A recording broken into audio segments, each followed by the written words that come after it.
Let's talk about Geneva on Fridays. On Friday, you cannot get a hold of Geneva on the phone because she has to clean. She has the dust cloth in hand. That's right. And you better not bother her until she's finished, which might be 8 o'clock at night. Right? Probably is 8 o'clock at night. I'll always remember her for that. For the cleaning, right? Well, have you heard the story about my dad who says that my mother hugs the vacuum cleaner closer to herself than she hugs my dad? I can believe that. She will keep her vacuum cleaner longer than she will keep your dad. Could be. What about you, Lynn? What can we tell about? Well, I think there are many things that I remember about Mike and Geneva, but one thing about Geneva that stands out is that she likes to do things that I hate to do. Like clean. But she's always been to me one of the, I look at her as the perfect mother. Oh, really? Yes. I think she loves being a mother, and she loves that is her calling, and that's what she's enjoyed doing most, and I think she's done a super job at doing that. Well, she's going to love you for saying that. It's true. You're going to become like her best friend now. Okay, next question. We are talking about Mike, are we? Oh, and I'm sure there can be some stories told about I shall Michael. always remember Michael as being one person who loves to tease me very much. I find that hard to believe. Oh, yes. He does all the time, and I shall always remember him for that. He's a lot of fun. And what about you, Lynn? Well, Mike has been one of my, what shall I say, mentors in a negative and a positive way. And but we always tease and said, I'm like Mike and Thomas like Geneva. But I think Mike is a go-getter, and I think Mike is one of the most positive people I know, and I think he's instilled that in his children. He is a very positive person. Right. He swallows positive pills every morning before he gets up. The positive pills. Right. Okay, what do you know that should not be recorded or remembered about Mike and Geneva? Now I'm going to say something about Geneva. Ask your mother about reading the song of, what did you say? Song of Solomon. Song of Solomon. She cannot read the Song of Solomon without laughing hysterically. This is something I didn't know. You'll have to read the Song of Solomon. Once you read it, you'll know why she's laughing. After this party, I'm going home. You're gonna read it. I'm going to look it up. So your daddy always has to read it for her when we're in Bible study. He ends up reading it. He likes to read it. Right. And I'll tell you something about Mike. What was this that we should not record? Oh, you better go to her. I can't remember I was that. trying to think. I can't remember that. With Geneva, I think the thing that should not be recorded is, gosh, I don't know. Let me think.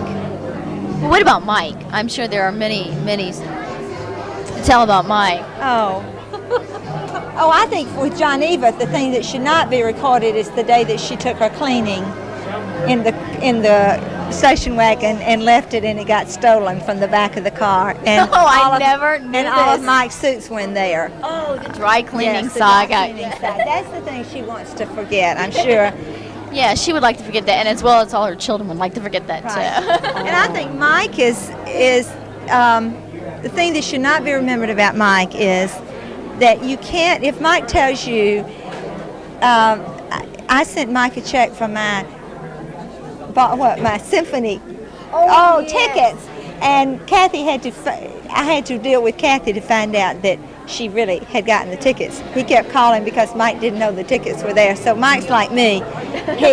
He means to do it, but he just doesn't get around to doing it Good sometimes. intention. Right, like all of us. All right, yes. It's good he's got you all to keep him in line. Right. Mom to keep him in line. Right. Okay, what could you tell us to help us enjoy this occasion, the 25th wedding anniversary of Mike and Geneva? Well, I certainly hope that, I think it's a very, very fun occasion. And I think it's so nice that all of you kids are giving them a reception at a time when they really should be giving you a reception. Oh, I agree. So when you get married, they're going to have to go back and say, hey, how is this all done? Right? I think they're going to have to ask John about that. Right. I think it is wonderful. Oh, well, well it's such thank a you. neat idea. I've really enjoyed it. And Lynn? I think the thing that I'm like Mary Jane in the sense that it always does me good to see a family close together like you are. And I think to bring a family like this tonight in 25 years, if a marriage can make it like this, and it says a lot for it. And I just hope that the next 25 years are going to continue to go on the uphill climb. Oh, that's so good to hear. It really is. Now, the last question, and I'll leave both you ladies alone for the night, is what advice would you like to give to the couple? Well, I'll start. I have one profound statement to make. No, I think that today we need to realize that a marriage takes giving it everything that it takes to make it work. Not everything we have, but we have to give it whatever it takes. And I think to know that it's worth it. And when you have nights like this and you see your children and you see happy occasions, then you know it's worth all the hard times. And tell John Eva she stuck with Mike through the thin. Now it's good to see her sticking with him through the thick. Okay, and I'd like to say, John Eva, no more cleaning on Friday.